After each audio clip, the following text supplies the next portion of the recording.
falar um pouco sobre a sindesmose, como reduzir e como fixar. A gente sabe que, pela literatura, que quase 1/4 das fraturas do tornozelo tem lesões da sindesmose. E existe um interesse muito recente sobre esse assunto, né, sobre a importância da redução e da fixação da sindesmose. Vejam pelo número de trabalhos publicados nos últimos anos. Então, eu vou fazer aqui mais ou menos um resumo do que todos esses trabalhos nos passam de informação. A primeira questão é como reduzir essa sindesmose, de forma aberta ou de forma percutânea, direta ou indiretamente.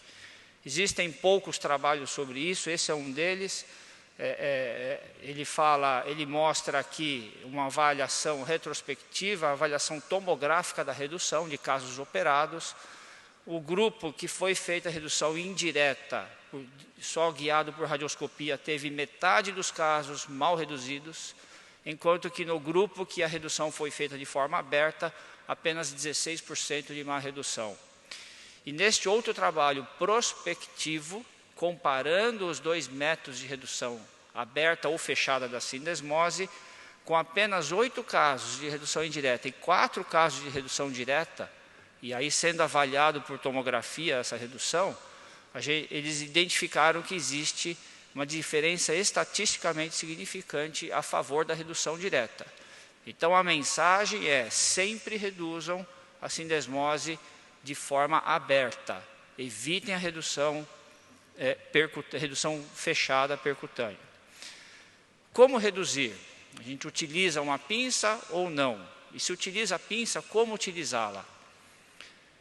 Este estudo aqui é um estudo cadavérico, onde eles fizeram lesão da sindesmose e fizeram a redução através de 3 formas. Uma, utilizando uma pinça de redução, a outra, o próprio dedo, o polegar, e a outra, através do tight rope, da suture bottom. E aí eles mediram, depois disso, depois da redução feita, o padrão da redução através desses parâmetros. E identificaram que a redução utilizando o polegar, ela foi discretamente melhor, reproduziu melhor a anatomia normal dessa sindesmose. Então, não é necessário utilizar pinças de redução no caso agudo. Basta você utilizar o seu polegar para fazer a redução. Agora, para quem usa a pinça, existe o jeito certo de usar essa pinça, né? Porque dependendo do posicionamento dessa pinça, você vai ter mais reduções inadequadas. Então, normalmente, essa pinça do lado lateral, você põe exatamente no meio da fíbula, e do lado medial, que normalmente varia o posicionamento. Onde colocar? Então, neste estudo, eles fizeram a avaliação da redução em reduções que foram feitas com a pinça do lado medial colocados na região anterior, ou a ponta da pinça na região central ou na região posterior, e viram índice de más reduções. Então, vejam aqui que quando a ponta medial da pinça de redução foi colocada na região anterior da tíbia, o índice de má redução foi muito pequeno. Enquanto, quando colocado na região posterior, 60% dos casos ficaram mal reduzidos. Então, a ideia para quem usa uma pinça de redução é, do lado medial, posicionem a ponta dessa pinça na região anterior da tíbia. Anterior, mais próximo ao amarelo medial. E em relação à avaliação da redução, todos nós utilizamos aquelas linhas radiográficas, o espaço claro tíbio-fibular, sobreposição, para dizer se a sindesmose está bem reduzida ou não. Esse é um trabalho interessante, que ele pegou indivíduos normais e mediu todos esses parâmetros nas radiografias. E em 83 pacientes, eles pegaram o lado contralateral também. Então, tornozelos normais, com medições desses parâmetros radiográficos. E vejam aqui que a variabilidade dessas medidas radiográficas nos diferentes indivíduos é grande. Vamos pegar aqui o primeiro item, aqui, sobreposição tíbio-fibular na raio-x AP. Entre pessoas normais, ele varia quase 15 milímetros. Então, você não pode pegar essa medida isolada para avaliar a redução. O que nós temos que fazer? Aqui é a variabilidade entre os dois lados normais, e ela é muito menor.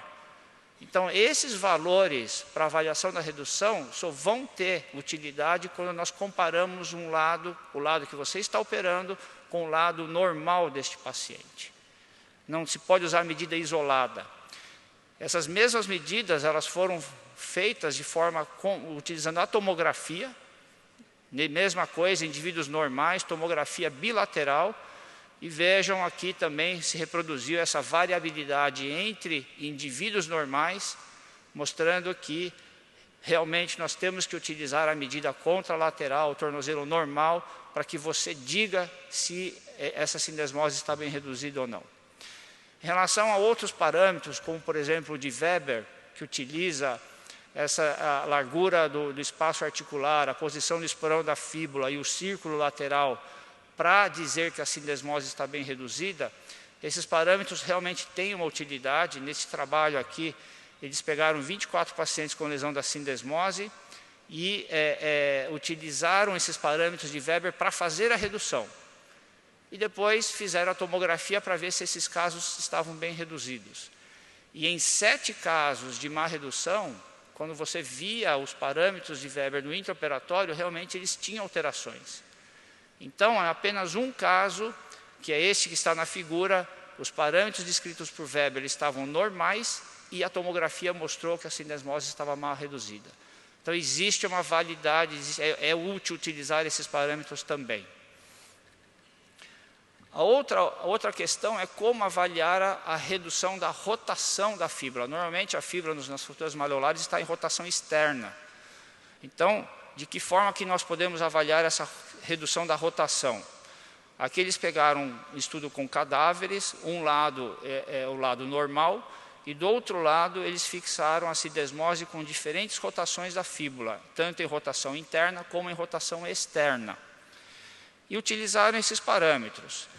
O que sugere uma rotação externa?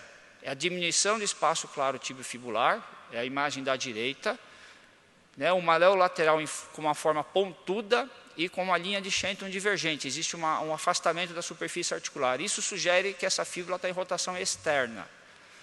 E o que sugere que está em rotação interna? É aumento do espaço claro tibiofibular, de novo a figura da direita, e o maléolo lateral com forma de colher. Então, se a gente utilizar esses parâmetros na radiografia intraoperatória, eles identificaram que é possível detectar que existe deformidade rotacional dessa fíbula na sindesmose em 83% quando essa deformidade é de 20 graus de rotação e apenas 54% quando ela está com 10 graus de rotação. Então, isso é uma medida que ela não é perfeita. O ideal seria ter a tomografia, que a gente não dispõe. E por último, a avaliação no perfil. Como dizer que essa fíbula está deslocada anteriormente ou posteriormente na incisura fibular? Então, o que tem que ser feito é uma radiografia com um perfil absoluto do domus talar.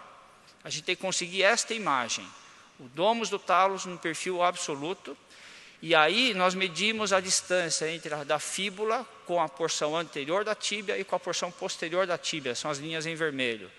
Utilizando essas medidas e comparando com o lado normal, esses autores identificaram que existe uma redução anatômica no perfil de 94%. Então, é uma medida confiável, mas você tem que ter a imagem exata desse perfil, o domus do talos totalmente em perfil, e comparando com o lado normal. E uma vez que a gente consegue a redução, o que é melhor utilizar para fixar? Parafusos ou o suture bottom? Existem vários trabalhos sobre isso, existem 2 principais meta-análises aqui, essa de 2012, onde eles incluíram estudos biomecânicos, 6 estudos biomecânicos e 27 estudos de resultado funcional, e viram que tanto faz. Os dois, tanto parafuso como suture bottom, levam mesmo resultado funcional, mas o índice de retirada do tight rope foi de 10% e 52% dos parafusos.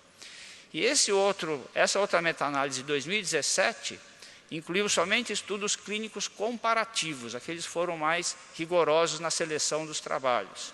397 casos, e o que o resultado mostrou eles escrevem no trabalho, na parte de resultados, é que o Sutor Bottom apresentou resultados funcionais a OFAS melhor, menos má redução, melhor mobilidade do tornozelo e menor índice de reoperação. Mas quando você vai para a conclusão desse trabalho, se você ler só o resumo, os autores eles falam o seguinte, que ambos apresentam falhas específicas e o parafuso é recomendado por ser mais fácil e apresentar os mesmos resultados que o Sutor Bottom. Em relação a custo, quando você compara o custo de um com o outro, o custo do parafuso é menor só se você não retirá-lo. Então, se o índice de retirada for maior que 13,7%, o custo do parafuso é maior. E se é menor. Se for maior que 17,5%, o custo do parafuso vai ser maior. Então, em resumo, façam redução da sindesmose de forma aberta, usando o polegar.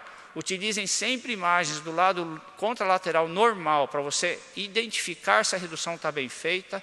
Utilizem aquelas linhas radiográficas, os parâmetros de Weber, e em relação à rotação, o formato da fíbula, e no perfil sempre o perfil absoluto do domo talar. E o Sutor Bottom é uma alternativa ao parafuso, resultados iguais ou talvez superiores, e um custo mais elevado, desde que a maioria dos parafusos não sejam retirados. Muito obrigado.